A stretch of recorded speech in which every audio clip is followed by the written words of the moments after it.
आप सभी को प्रणाम। आदरणीय संजय जी, धन्यवाद। आज जिस मसले पर ये प्रेस वार्ता हो रहा है, आप सबको विदित है कि 25 जून के दिन कलकत्ता के कस्बा लॉ कॉलेज में जिस प्रकार का एक जघन्य गैंग रेप का केस हुआ है, लगभग 24-25 वर्षीय हमारी बहन एक छात्री, उसके साथ जिस प्रकार का गैंग रेप हुआ है, उसको लेकर आज पूरे भारतवर्ष में, पूरे हिंदुस्तान में एक दुख का माहौल है, अचरज का माहौल है कि आखिर बंगाल किस तरफ बढ़ रहा है।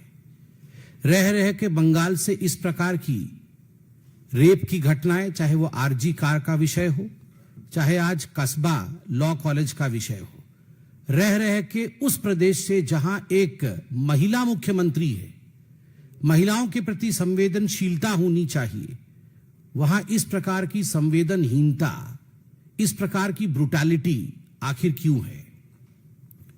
अगर कस्बा लॉ कॉलेज के रेप केस को देखा जाए और पीड़िता ने, विक्टिम ने खुद स्टेटमेंट जारी किया है, लिखित स्टेटमेंट, वह स्टेटमेंट भी मैं लेके आया हूं, उसके भी कुछ पोर्शंस आपके पास रखूंगा। उसको ध्यान से पढ़ा जाए तो एक बात स्पष्ट होता है कि यह पूरा रेप का जो गैंग रेप का जो कुचक्र हुआ है, यह कहीं ना कहीं स्टेट स्पॉन्सर्ड ब्रूटैलिटी है, एक राजनैतिक दृष्टिकोण से प्रेरित जघन्य क्रूरता है। मैं क्यों ऐसा कह रहा हूं? क्योंकि इसमें एक कॉलेज के यूनियन का संबंध है। जो मुख्य आरोपी है, जिसका नाम मनोजीत मिश्रा है, मनोजीत मिश्रा खुद ही जो टीएमसी की स्टूडेंट विंग होती है उसके सेक्रेटरी रहे हैं, वो पूर्व छात्र रहे हैं उस कॉलेज के, बाद में कॉन्ट्रैक्टरी भी करते हैं और लॉ की प्रैक्टिस भी करते हैं। वो खुद टीएमसी का सदस्य है। मैं वो फोटो भी दिखाऊंगा जहां वो टीएमसी के बड़े बड़े नेताओं के साथ बैठे हैं, खड़े हैं और समय गुजार रहे हैं। He is a member of TMC, Manojit Mishra, the main accused. उसके साथ जैब अहमद और प्रमीत मुखर्जी, जो बाकी दोनों हैं, वो उस लॉ कॉलेज के छात्र हैं। और इस पूरे घटना चक्र को बहुत ही विस्तार से समझाया है पीड़िता ने। उसने अपने चिट्ठी में लिखा है कि किस प्रकार 25 तारीख को शाम 7:30 बजे से लगभग 10:30 बजे तक मेरे साथ गैंगरेप हुआ। जो घटना चक्र है उसका जिक्र करते हुए मैं कुछ पोर्शंस पढ़ूंगा, आप उसमें से सोचिएगा कि कितना जघन्य था ये कांड। Then J and M and P came inside। इसमें उन्होंने शॉर्ट फॉर्म यूज किया है। जो J है वो जैब के लिए है, जो M है वो मनोजीत के लिए है, और जो P है वो प्रमीत के लिए है। Then J called M and P to come inside. I asked help from them. I asked them to take me to Ruby General Hospital, but they were not helping me. Then I told them at least to bring an inhaler for me. M brought that. I took it and felt better. And I packed my things and went outside to escape and saw that they have locked the main gate and the guard was helpless and did not help. M and P again forcefully took me to the union room. I asked J, that is Jeb, to let me go. I even touched his feet, but he didn't let me go. He instructed M and P to take me to the guard's room and make the guard sit outside. They did so. They took me to the guard's room forcefully. J undressed me and started forcefully rape me. इसमें grammatical error है, rapping होना चाहिए, उन्होंने rape लिखा है, मगर भाव को समझने की आवश्यकता है। Forcefully rape me. Then I fought back. He blackmailed me, threatened me, which he was doing from before. ये एक पैराग्राफ मैंने पढ़ा। दूसरे पैराग्राफ को देखिए। And called us inside the union room, saying that something needs to be talked about the unit. We went inside. Approximately 7 us of were there. Then I could not read the sentence, मैं पढ़ नहीं पा रहा हूं, said dented in J started discussing about the unit, his personal life, his power and everything. But after some time, P called me outside the union room and asked me about my loyalty towards J and the unit. I promised him to provide my loyalty towards him and the team as I was appointed as the girls' secretary. So I gave him the faith of my support towards the unit. Then we went back to the union room, and after some time, J asked me whether P has explained me everything or not. Then I said, yes, Dada, I will always be with the unit. Don't worry. और last में मैं पढ़ता हूं एक paragraph. He also tried to hit me with a hockey stick. I just let myself like a dead body. He finished his penetration, forceful intercourse, and left me. I went outside the room at 10:50 p.m. He asked me not to tell anyone. He asked me to tell that we are discussing about the unit inside. After going out, I went to the union room. He threatened me and that he will kill my boyfriend and arrest my parents. बहुत सारे paragraphs हैं जो मैं पढ़ नहीं रहा हूं, मगर मैं उसका लब्बो लुबाब आपको बताता हूं. यूनियन में 7 लोग, जो कॉलेज यूनियन टीएमसी की प्रचारित है, जो कॉलेज यूनियन टीएमसी की है, उसके 7 लोग इकट्ठे हुए हैं. उनमें ये 3 जो गैंग रेप करने वाले अक्यूज्ड है, जिन्होंने गैंग रेप किया है, वह भी मौजूद है. इनमें से किसी को इस पीड़िता के साथ प्रेम का संबंध स्थापित करना है. उन्होंने कहा कि आप मुझसे शादी कर लो. बाद में लड़की ने कहा कि मेरा बॉयफ्रेंड है, मैं शादी नहीं कर सकती. और उसके बाद ये सारा कुछ हुआ है. गार्ड रूम के अंदर उस पीड़िता को लिया गया है और सबसे दुखद विषय है, गार्ड वहां मौजूद थे. गार्ड को बाहर जाने के लिए इशारा किया गया. गार्ड सब कुछ देखते रहे, मगर गार्ड्स ने कुछ नहीं किया. वो बाहर आ गए और अंदर में फोर्सफुल इंटरकोर्स, रेपिंग, इन सभी शब्दों का प्रयोग पीड़िता ने स्वयं अपने स्वहस्त लिखित चिट्ठी, जो चिट्ठी आज पूरे दुनिया के सामने है, उस चिट्ठी में मैं दिखाना नहीं चाहूंगा क्योंकि नाम भी इसमें होगा. खैर, उन्होंने नाम साइन नहीं किया है. मैं उस पोर्शन को छुपा करके आपको दिखाना चाहूंगा कि ये वो चिट्ठी है. ये वो चिट्ठी है जो चिट्ठी पीड़िता ने लिखा है. आप सोचिए, हॉकी स्टिक से मारा जाता है, उसको एस्मेटिक अटैक आती है, वो पैर पड़ती है और कहती है मुझे इनहेलर दे दो, मुझे हॉस्पिटल ले जाओ. उन्होंने मना किया, हॉस्पिटल नहीं लेके जाएंगे. उन्होंने कहा मुझे जिंदा रहने के लिए इनहेलर की आवश्यकता है. Right outside of a horror Hindi movie, जो हम देखते हैं हॉरर स्टोरीज में कि किस प्रकार से दानव और दैत्य किसी महिला के साथ व्यवहार कर रहे होते हैं, ठीक उसी प्रकार का व्यवहार टीएमसी के इन गुंडों ने एक पीड़िता के साथ किया. हॉस्पिटल नहीं लेके गए, बाद में इनहेलर लाके से दिया गया, जान बची, मगर धमकाया गया कि अगर आपने एक शब्द भी बोला तो तुम्हें तो मारेंगे ही, बॉयफ्रेंड को मारेंगे और माता पिता को सरकार से अरेस्ट कराएंगे. ये जो सरकारी प्रोटेक्शन है, आप सोच के देखिए. टीएमसी के ही एक नेता ने यह काम किया है, मनोजीत मिश्रा. यह है मनोजीत मिश्रा. और मनोजीत मिश्रा को आप किनके साथ देख सकते हैं? ये मनोजीत मिश्रा अभिषेक बनर्जी के साथ है. ये मनोजीत मिश्रा है मिनिस्टर चंद्रिमा भट्टाचार्य के साथ, जो ममता बनर्जी की काफी नजदीकी मंत्री मानी जाती है. ये मनोजीत मिश्रा है टीएमसी की काउंसिलर और ममता बनर्जी की sister in law Kajari Banerjee के साथ. आप देख सकते हैं, खुद सुप्रीमो के साथ हैं अभिषेक के साथ, खुद मंत्री के साथ है मनोजीत, और रिश्तेदार ममता बनर्जी की सिस्टर इन लॉ और काउंसिलर के साथ है. ठीक उसी प्रकार आप मनोजीत मिश्रा जो मुख्य आरोपी है उसको देख सकते हैं टीएमसी के एमएलए देवाशीष कुमार के साथ. आप देख सकते हैं उनको टीएमसीपी के प्रेसिडेंट तिरंकुर भट्टाचार्य जी के साथ, और ठीक उसी प्रकार टीएमसी काउंसिलर जो मैंने आपको दिखाया था उनके साथ ये तस्वीर देख सकते हैं. देखिए, ये जो बार बार घटनाएं घट रही हैं बंगाल में, उसके पीछे की सोच को देखिए. इसको कितने लाइटली ममता बनर्जी लेती है. She takes all these brutal, I would say, rape incidences quite lightly. Kalyan Banerjee जो एक जाने माने एमपी है, सांसद है, काफी नजदीक है ममता बनर्जी के, उनका वक्तव्य देखिए कल. क्या कैलस वक्तव्य है, किस प्रकार का वक्तव्य है. वक्तव्य में वो कहते हैं कि हम इसमें क्या कर सकते हैं, क्या हर जगह हम पुलिस खड़ी कर दे. अगर क्लासमेट ही क्लासमेट का रेप कर दे, दोस्त दोस्त का ही रेप कर दे, तो हम इसमें क्या कर सकते हैं. क्लासमेट क्लासमेट का रेप कर दे तो हम क्या कर सकते हैं. मतलब सरकार कुछ नहीं कर सकती, होम मिनिस्टर ममता बनर्जी कुछ नहीं कर सकती, चीफ मिनिस्टर ममता बनर्जी कुछ नहीं कर सकती है यदि क्लासमेट क्लासमेट का रेप करे.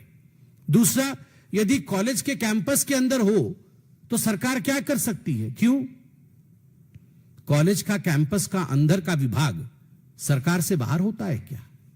Is the college a different state, is the college a different country in all together. वो अपने आप में कोई दूसरा देश होता है क्या कि कॉलेज के अंदर अगर रेप होता है तो उसमें ममता बनर्जी या टीएमसी की सरकार कुछ नहीं कर सकती. पार्क स्ट्रीट में रेप हुआ था तो उसे साधारण घटना कहा गया था कि यह साधारण घटना है. हंसखली में रेप हुआ था तो लव अफेयर गोइंग रॉन्ग, प्यार था दोनों के बीच में, वो थोड़ा गलत हो गया, उसके कारण हंसखली में रेप हुआ.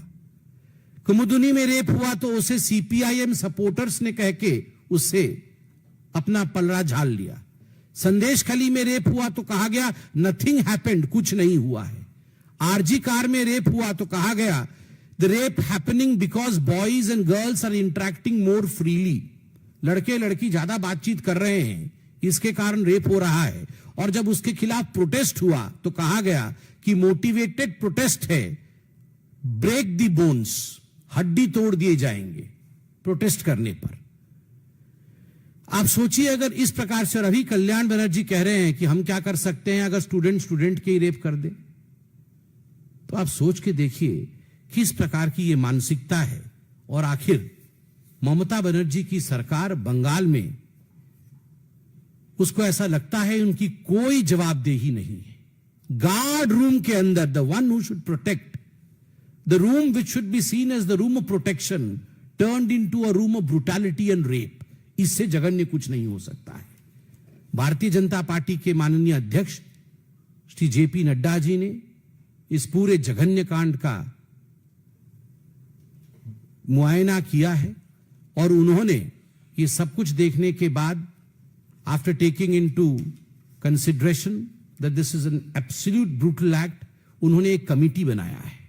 और वो कमिटी जो जाके जांच करेगी, ये कमिटी 4 दलीय सदस्यों का है और वो सदस्य है, मैं उनके नाम पढ़ रहा हूं.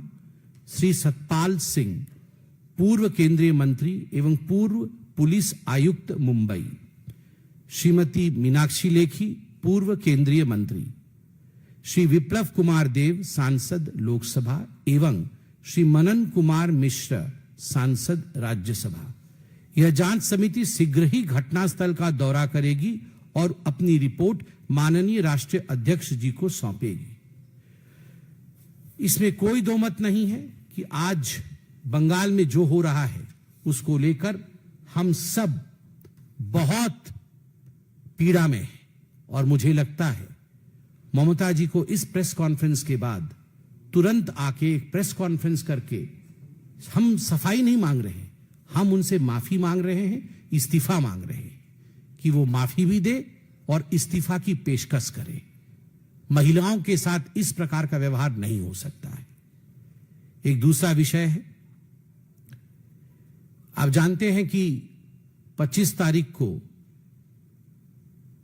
जून को 50 वर्ष आपातकाल के पूर्ण हुए थे.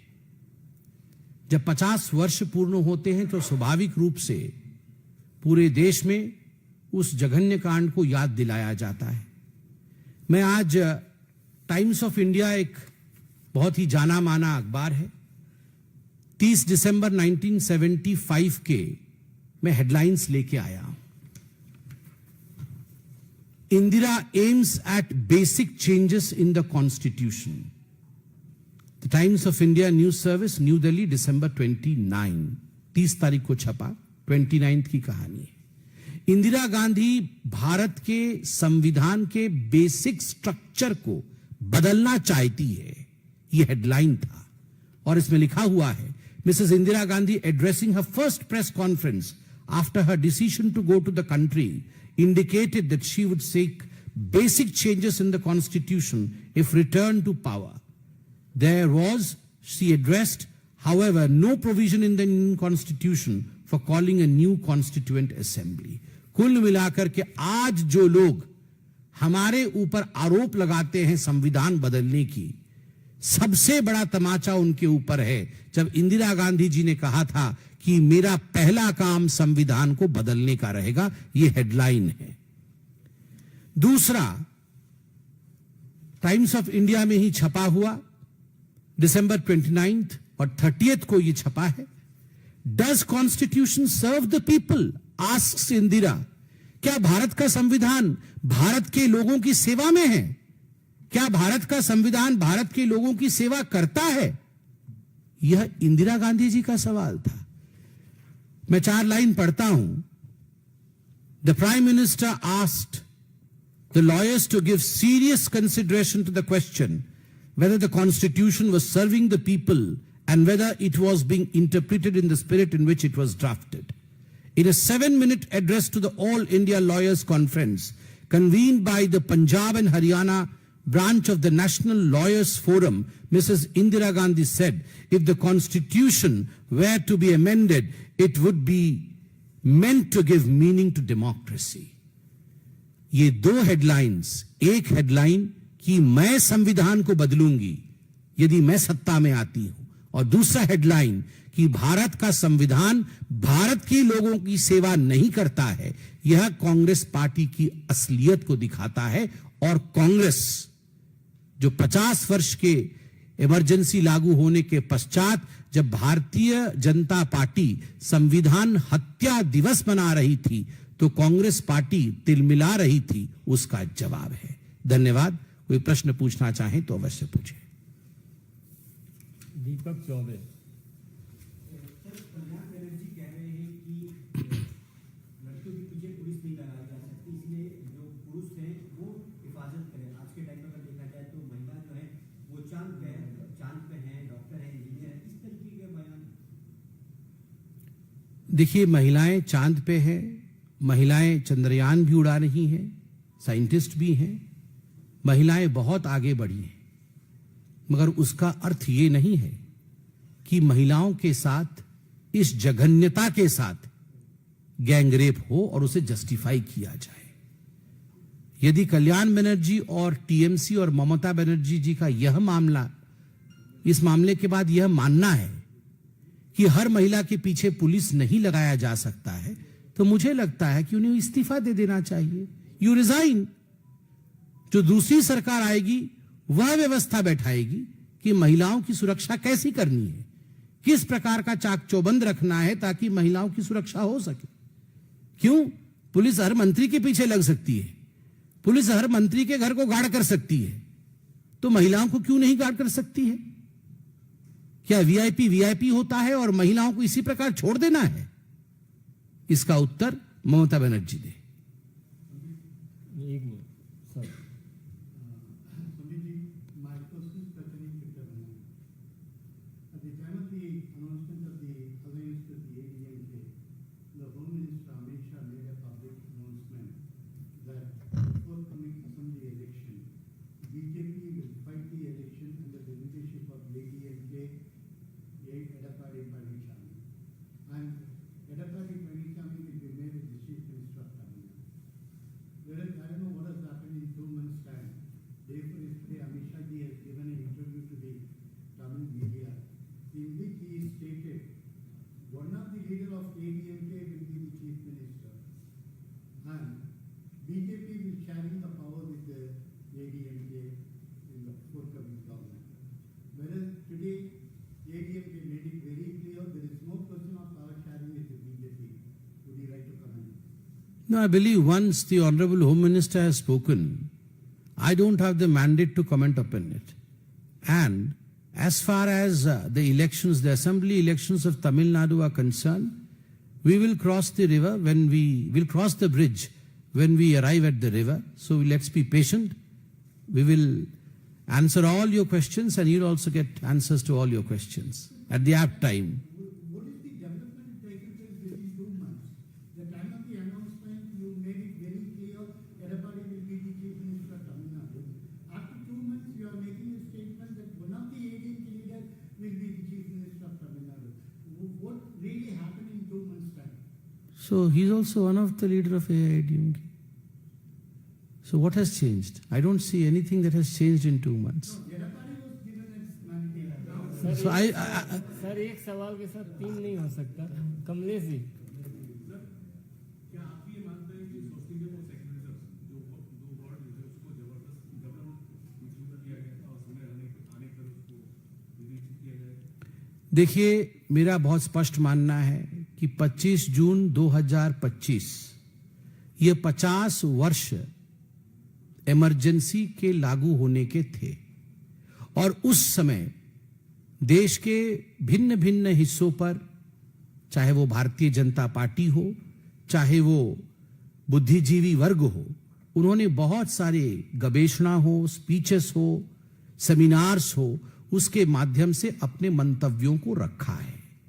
और एक डेमोक्रेटिक कंट्री में बार बार इमरजेंसी की कुरीतियों को, इमरजेंसी की खामियों को डिस्कस करना ये हमारा धर्म है, ताकि दोबारा हमारे देश के संविधान के साथ कोई खिलवाड़ ना हो सके, हमारे देश के संविधान को ताक पे न रखा जा सके और हम उसी प्रकार की परिस्थिति को न भुगते। इसलिए मुझे लगता है कि हम सबको आज इसी बात पे फोकस करना चाहिए कि कांग्रेस पार्टी को इधर उधर नहीं जाकर, इधर उधर के सवाल नहीं पूछकर केवल और केवल आके माफी मांगनी चाहिए। 50 वर्ष पूर्ण हुए, हमें माफ कर दीजिए, हम हाथ जोड़ के माफी मांगते हैं कि हमारे लोगों ने इमरजेंसी लगाया था। यही हम चाहते हैं कि कांग्रेस को माफी मांगनी चाहिए। अगर उनमें तनिक भर भी डेमोक्रेसी शेष है तो माफी मांगनी चाहिए। विकास चंद्र, सर, मेरा सवाल थोड़ा अलग है कि बिहार में यूथ कांग्रेस ने एक ट्वीट किया है जिसमें चुनाव आयोग को चिन्ह दिखाया गया है और कह रहा है कि क्या हुक्म है मेरे आका और नीचे नीतीश कुमार जी और मोदी जी की तस्वीर। देखिए, आप बहुत दूर से मोबाइल दिखा रहे हैं, उतने दूर से मोबाइल नहीं दिख रहा है, मगर हमें दूर से नतीजे तो जरूर दिख रहे हैं। दूर से नतीजे दिख रहे हैं जिनको आज से ही चुनाव कमीशन जिन दिख रहा है, वो आज एंटीसिपेटरी बेल के लिए अप्लाई कर रहे हैं। उनको पता है हार होने वाली है, इसीलिए वो अभी से ही एंटीसिपेटरी बेल की, ये चुनाव कमीशन जिन है इस कारण से हम हार गए हैं, हम तो अच्छे थे, ये चुनाव कमीशन की गलती है। आप देखिए, अनेक राज्यों में, हिमाचल प्रदेश में आपकी जीत हुई, उस समय तो जिन नहीं निकला। उस समय की कहानी भिन्न और अभी की कहानी जिन्न, ऐसे नहीं होगा। जीत पे भिन्न, हार पे जिन्न, ये इस प्रकार की बातें नहीं होंगी। आपको मीठा मीठा गप गप, कड़वा कड़वा थू थू, ये नहीं चलने वाला है डेमोक्रेसी में। कड़वा कड़वा भी पीना पड़ेगा, क्योंकि काम भी आपने ऐसे कड़वा कड़वा किया है। आसिफ है नहीं। सर, टीएमसी का दिल्ली में पीसी थे, उन्होंने आरजेकर को लेकर कहा कि टीएमसी से कोई लेना देना नहीं, हमारा पार्टी का करता है। आजेकर या कस्बा को लेकर, लॉ कॉलेज को लेकर के, और उन्होंने इलेक्शन कमीशन पर भी सवाल खड़े कर दिया और केंद्र सरकार पे कि एनआरसी बैकडोर से लाना चाहती है। मतलब आपका सवाल मैं इसलिए दोहरा रहा हूं क्योंकि आपकी साउंड नहीं जा रही होगी और जनता को यह सवाल जानना चाहिए। पत्रकार बंधु ने पूछा है कि टीएमसी का आज ही प्रेस कॉन्फ्रेंस था, जिस प्रेस कॉन्फ्रेंस में पत्रकार बंधु जी कह रहे हैं कि टीएमसी ने कहा कि कस्बा लॉ कॉलेज में जो रेप की जघन्य कांड हुई है उससे उनका कोई लेना देना नहीं, और उन्होंने उल्टे केंद्र सरकार पर सवाल उठा दिया है कि आप पीछे के दरवाजे से एनआरसी लाना चाहते हैं। शर्म नहीं आती है ये टीएमसी को? They should be shameful about it. जब सवाल कस्बा के लॉ कॉलेज में एक पीड़िता के साथ हुए गैंग रेप के बारे में पूछा गया तो वो कैसे कह सकते हैं हमारा लेना देना नहीं है? कस्बा लॉ कॉलेज कहां है? बंगाल में है। पीड़िता आपकी बेटी है। हम गवर्नेंस में हैं, हम अपने नागरिकों के प्रति इस प्रकार के शब्दों का प्रयोग नहीं कर सकते हैं कि कोई लेना देना नहीं है। अरे जो मेन एक्यूज्ड है, जिसने रेप किया, वो आपके छात्र संघ का सेक्रेटरी रह चुका है, सेक्रेटरी मनोजीत, उसने रेप किया है। और बाकी 2 छात्र जो हैं वह भी आपके सदस्य हैं छात्र संघ के, और फिर लेना देना कैसे नहीं है? यही जो सोच है, लेना देना नहीं है, इसी के खिलाफ आज हम बात कर रहे हैं।